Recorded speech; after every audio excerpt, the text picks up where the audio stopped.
Así como ves en las imágenes, entró caminando con calma, como si fuera un cliente más.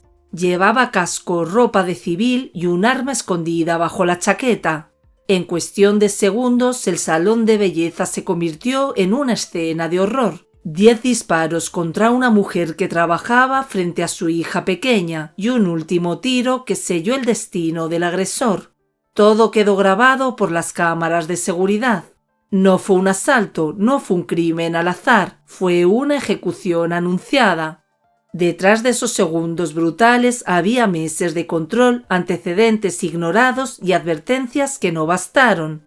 Esa noche no solo se apagó la vida de una madre, también quedaron expuestas las grietas de un sistema que no supo o no quiso detener lo que parecía inevitable. Hola a todos, soy María, bienvenidos a mi canal, bienvenidos a Archivo Criminal. Muchas gracias por vuestro apoyo y por hacer crecer esta familia. El caso que os traigo hoy sucedió en Colombia. Os invito a que me acompañéis a conocer los detalles de la historia y luego podéis dejar vuestros comentarios sobre el caso. Contadme desde dónde me estáis viendo, dejad vuestros me gusta y suscribíos si queréis seguir escuchando más historias reales que revelan el lado más oscuro de la realidad. Sin más, comencemos.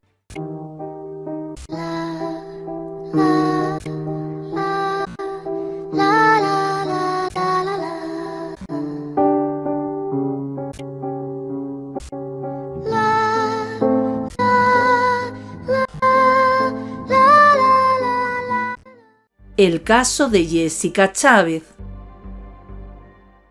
Eran cerca de las 8 de la noche del martes 22 de abril de 2025.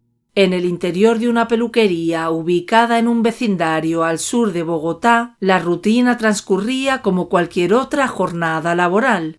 4 mujeres trabajaban atendiendo a sus clientas. Jessica, vestida con su uniforme azul, se concentraba en arreglar las uñas de una clienta. A pocos metros estaba su hija pequeña. En el segundo piso del local se encontraba su hijo mayor. En ese momento un hombre accedió caminando con aparente tranquilidad. Vestía de civil y llevaba un casco que cubría buena parte de su rostro. Nadie reaccionó con alarma. Todo parecía normal. El sujeto avanzó hasta detenerse frente a Jessica. Ella, al verlo, supo inmediatamente quién era. Sin mediar palabra, el hombre llevó la mano al interior de su chaqueta. Durante unos segundos nadie comprendió lo que ocurría. Fue la clienta quien, al advertir el arma, se levantó aterrada y corrió. Entonces comenzaron las detonaciones. Los disparos retumbaron dentro del local y en la calle principal. El agresor le disparó repetidamente a Jessica hasta dejarla tendida en el suelo.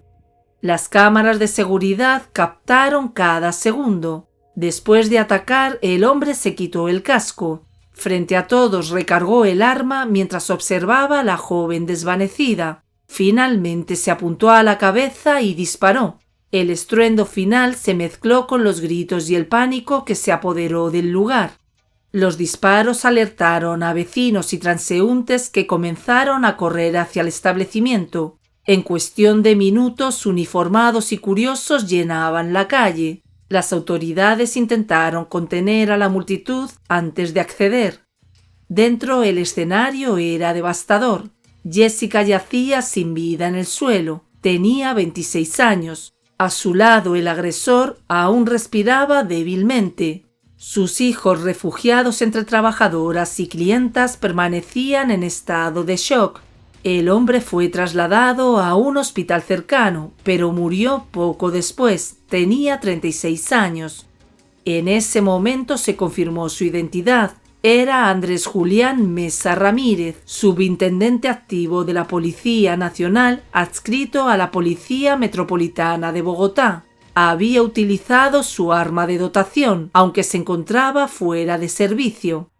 Mientras tanto, el Cuerpo Técnico de Investigación y la policía acordonaron el área, realizaron el levantamiento del cuerpo e iniciaron las primeras diligencias para establecer si existían denuncias previas o amenazas anteriores al crimen. Las imágenes del ataque no tardaron en difundirse en medios y redes sociales, provocando conmoción nacional. Al día siguiente, un coronel confirmó oficialmente que el agresor era miembro activo de la institución, declarando a la fuerza pública de luto. Pero para comprender cómo se llegó a esa escena brutal que paralizó una comunidad entera, es necesario retroceder varios años y conocer la historia de la joven que aquella noche perdió la vida. Jessica Paola Chávez Bocanegra nació en 1999 en el municipio de Chaparral, en el departamento del Tolima. Cuando tenía apenas 6 meses de edad, fue adoptada por Luz Miriam Morales Hurtado y José Elmer Ávila Castañeda. La bebé llegó al hogar en condiciones delicadas, afectada por desnutrición y problemas de salud. Sin embargo, gracias al cuidado y dedicación del matrimonio, creció fuerte y protegida. En casa la llamaban la reina, y desde pequeña supo ganarse el cariño de sus 6 hermanos y de quienes la rodeaban. Era alegre, espontánea y dueña de un carisma natural que la convertía en el centro de atención en reuniones familiares. Su padre la describía como una joven responsable y centrada. Demostraba su afecto sin reservas. Abrazos inesperados, besos en la frente y palabras de amor formaban parte de su manera de relacionarse. La familia, sin embargo, también conoció el dolor. 2 de sus hermanos fueron víctimas de los llamados falsos positivos, una tragedia que marcó profundamente el hogar. Aquella pérdida fortaleció el vínculo entre las hermanas supervivientes, especialmente entre Jessica y Marta, la mayor, quien asumió un rol casi maternal en su vida. La relación entre Jessica y Marta trascendía la de simples hermanas. Marta era su guía, su consejera y en muchos momentos una segunda madre. Siempre estuvo pendiente de ella, acompañándola en cada etapa importante de su vida. A una edad temprana, Jessica se convirtió en madre de un niño. La maternidad llegó acompañada de desafíos, especialmente tras la separación del padre del menor. Lejos de rendirse, asumió la responsabilidad con determinación. Buscando mejores oportunidades para su hijo, tomó la decisión de trasladarse a Bogotá. En esa nueva etapa no estuvo sola. Marta la acompañó en el proceso de adaptación a la capital. Con el tiempo, Jessica encontró en el mundo de la estética una vocación y una forma de sustento. Se formó como estilista y comenzó a abrirse camino profesionalmente. Ambas hermanas decidieron trabajar juntas en un salón de belleza, apostando por un emprendimiento compartido que representaba no solo estabilidad económica, sino también un sueño en común. Tiempo después, una diferencia entre las hermanas provocó que Jessica se apartara del salón. Aunque la relación familiar continuó, profesionalmente tomó un rumbo distinto. En ese periodo se concentró en su hijo y mantuvo su cercanía con sus seres queridos. Fue alrededor del 2022 cuando durante una salida a un local nocturno conoció a Andrés Julián Mesa Ramírez. Él era 10 años mayor, oriundo de Puerto Boyacá, y se desempeñaba como subintendente activo de la Policía Nacional, adscrito a la Policía Metropolitana de Bogotá. El vínculo entre ambos se dio con rapidez. Para Jessica, que atravesaba una etapa en la que anhelaba estabilidad y compañía, la presencia de un hombre que aparentaba seguridad y experiencia resultó atractiva. En apenas 15 días tomaron la decisión de vivir juntos. Jessica se mudó con él llevando a su hijo, que entonces tenía cerca de 5 años. Al inicio la relación parecía prometedora, pero no tardaron en aparecer señales que inquietaron a su entorno. Uno de los primeros episodios que encendió las alarmas ocurrió durante un viaje a una finca al que asistieron Jessica, Andrés y miembros de su familia. En ese lugar la señal telefónica era deficiente. Cada vez que Andrés no lograba comunicarse con ella, reaccionaba con impaciencia y enviaba múltiples mensajes. Durante esa jornada se produjo una discusión tensa. El tono subió rápidamente y Andrés utilizó expresiones groseras que incomodaron a todos. Marta y el padre de Jessica intervinieron para intentar mediar. Aquel momento dejó una sensación de inquietud difícil de ignorar. Desde entonces la familia no aprobó la relación. Marta fue directa con su hermana y le advirtió que esa unión no le traería nada bueno. Además, Andrés nunca logró integrarse al núcleo familiar. Se mostraba distante, poco comunicativo y evitaba participar en actividades familiares. En ocasiones ni siquiera saludaba. Su presencia era percibida como ajena. Lo que comenzó como pequeños indicios pronto revelaría una dinámica mucho más compleja. Con el paso del tiempo, Andrés no solo consolidó su relación con Jessica, sino también su influencia sobre su vida. Llegó incluso a montarle un salón de belleza, negocio que administraron juntos durante un periodo.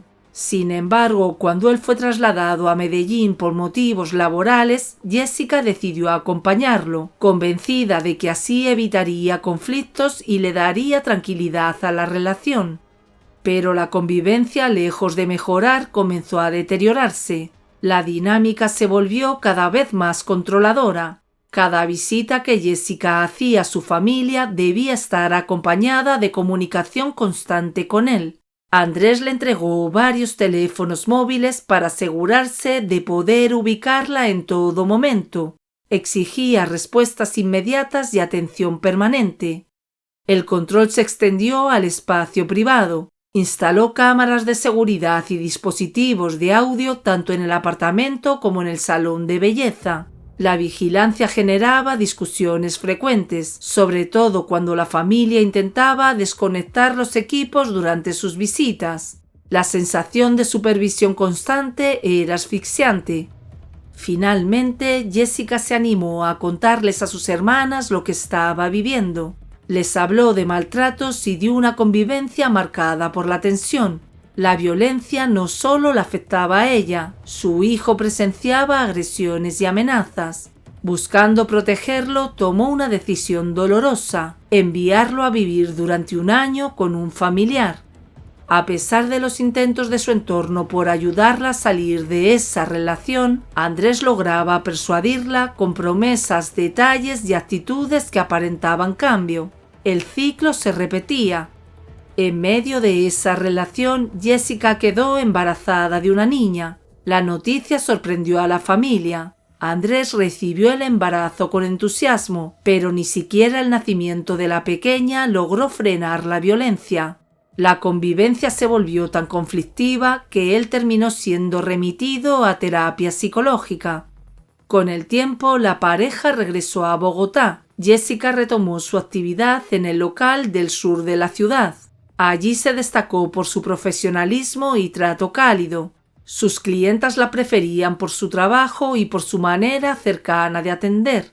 En el vecindario, pocos conocían a Andrés más allá de su profesión. Mientras tanto, Marta continuaba advirtiéndole a su hermana que aquella relación no tenía un futuro saludable. Le insistía en que pensara en sus hijos y en su bienestar. Poco a poco, Jessica empezó a considerar con mayor firmeza la idea de separarse. Según relató posteriormente Marta, Jessica expresó en varias ocasiones que lo mejor sería que cada uno siguiera su camino. La decisión definitiva llegó entre finales de marzo y principios de abril de 2025, tras un episodio especialmente violento. Para ella ya no se trataba solo de su tranquilidad, sino de proteger a sus hijos. De manera sorprendente, logró convencer a Andrés de que se mudara a otro lugar. Sin embargo, él no aceptó del todo la distancia. La tensión no desapareció. Antes de seguir, una pausa rápida. Si os gusta mi contenido, suscribíos y dejad vuestro me gusta. Me ayudáis mucho a seguir trayendo más historias como esta. Ahora sí, continuamos. Entre el lunes 21 de abril y las primeras horas del martes 22, ambos sostuvieron una discusión a través de mensajes de texto. En medio del intercambio, Jessica le expresó que él podía hacer con su vida lo que quisiera y que ella haría lo mismo con la suya. Acto seguido lo bloqueó de sus redes sociales y de sus números telefónicos. No quería más contacto. Marta también habló con él. Le pidió que dejara en paz a su hermana, que no la buscara más y que solo asumiera su rol como padre. La conversación fue tensa y nada cordial. Esa misma tarde, a las 6 en punto, Andrés publicó un estado en su red de mensajería. En la imagen se le veía consumiendo licor. Acompañó la publicación con una sola palabra: Lucifer. Aproximadamente hora y media después se comunicó con Marta para preguntar por su hija, quien en ese momento estaba bajo su cuidado mientras Jessica trabajaba. Marta le respondió que la niña se encontraba en la peluquería junto a su madre. Entonces Andrés consiguió contactar directamente a Jessica y le pidió realizar una videollamada para hablar con la pequeña. Durante la conexión le dijo a su hija que la amaba mucho, que siempre lo recordara y que le pedía perdón. Ni Jessica ni la niña podían imaginar que aquellas palabras no eran parte de una conversación habitual, sino una despedida encubierta. Mientras la ciudad intentaba asimilar lo ocurrido y las imágenes circulaban sin descanso, comenzaron a surgir datos que aportarían contexto al crimen y revelarían antecedentes que cambiarían la percepción del caso. Los testimonios de las personas presentes coincidieron en que el hombre actuó con intención clara de hacer daño. Varios testigos relataron que antes de disparar gritó que Jessica quería hacer lo que se le antojara, pero que si no era para él no sería para nadie. La escena fue aún más dolorosa por la presencia de los hijos. La niña pequeña estaba sentada y presenció todo. Según relataron, saltaba del miedo con cada disparo. El hijo mayor, al escuchar el último estruendo, bajó del segundo piso y alcanzó a ver cómo su padrastro caía al suelo. A medida que avanzaron las investigaciones, salieron a la luz antecedentes internos por presunto maltrato contra Andrés, registrados en 2019 y nuevamente en 2024. Además, la Secretaría de la Mujer de Bogotá confirmó que existían denuncias previas de Jessica contra su agresor. Había recibido atención en casas de justicia y comisarías de familia, con acompañamiento institucional desde junio de 2024 y un seguimiento psicosocial realizado por última vez el 10 de febrero de 2025. Sin embargo, el expediente fue declarado reservado. La Secretaría anunció que asumiría la representación judicial de la familia, aunque aún no se definían las medidas de justicia y reparación que se exigirían. Mientras tanto, no hubo explicaciones claras sobre por qué, pese a sus antecedentes, Andrés continuaba activo en la institución. Los hijos de Jessica quedaron bajo el cuidado de familiares cercanos. 2 días después del crimen, el 24 de abril, se realizó una vigilia frente a la peluquería. Luz, la madre adoptiva de Jessica, habló públicamente por primera vez.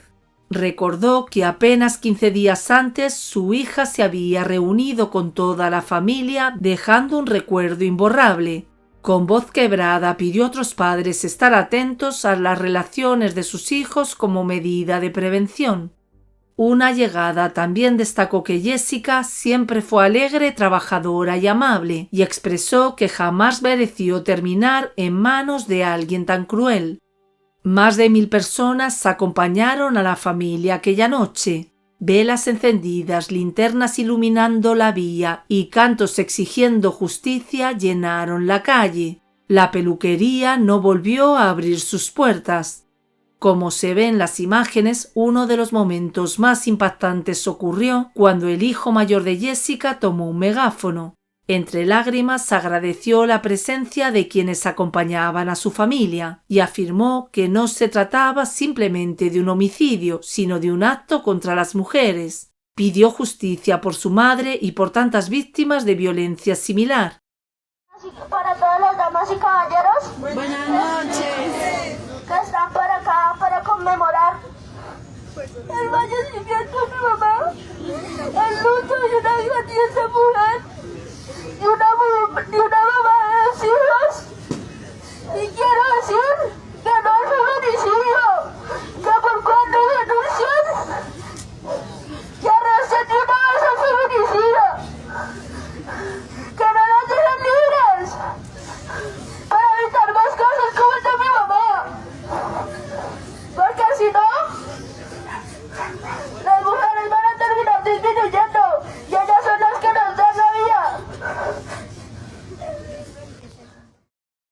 los días siguientes, organizaciones feministas y de derechos humanos exigieron respuestas a la Policía Nacional, cuestionando que un hombre con antecedentes de violencia siguiera en servicio y utilizara su arma de dotación para cometer el crimen.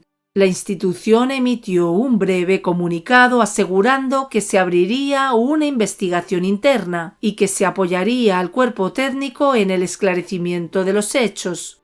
Desde Chaparral, su municipio natal, también se realizaron actos en su honor. El 25 de abril se llevó a cabo una vigilia en su memoria. Al día siguiente, sábado 26, familiares, amigos y miembros de la comunidad vestidos de blanco acompañaron la carroza fúnebre hasta el cementerio. Semanas más tarde, Marta concedió una extensa entrevista a un podcast local en la que relató detalles de la relación y de las horas previas al crimen. Actualmente la investigación continúa, mientras las autoridades revisan el historial disciplinario de Andrés y los procedimientos que permitieron que permaneciera activo pese a las anotaciones en su hoja de vida. La historia de Jessica no es solo la de una mujer atacada en su lugar de trabajo, es la tragedia de una hija amorosa, de una hermana protectora, de una madre que luchó desde muy joven por sacar adelante a sus hijos. Su vida estuvo marcada por el esfuerzo, por el deseo de superarse y por el cariño genuino que entregaba sin reservas. Hoy sus hijos crecen con la herida de haber presenciado lo impensable y con la ausencia irreparable de quien era su refugio. El vacío que dejó no se mide solo en cifras y en titulares, sino en cumpleaños que ya no celebrará, abrazos que no volverán y sueños que quedaron suspendidos. Pero esta historia también deja preguntas incómodas. ¿Cómo es posible que un hombre con antecedentes internos por presunto maltrato continuara en servicio activo y con acceso a su arma de dotación?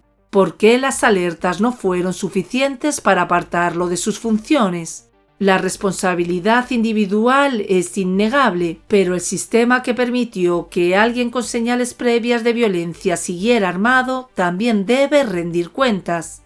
La confianza ciudadana en las instituciones se debilita cuando los mecanismos de control fallan y las advertencias no se traducen en acciones concretas. Y frente a esta realidad, el silencio no puede ser una opción. Denunciar, insistir, acudir a las rutas de atención y exigir acompañamiento puede marcar la diferencia.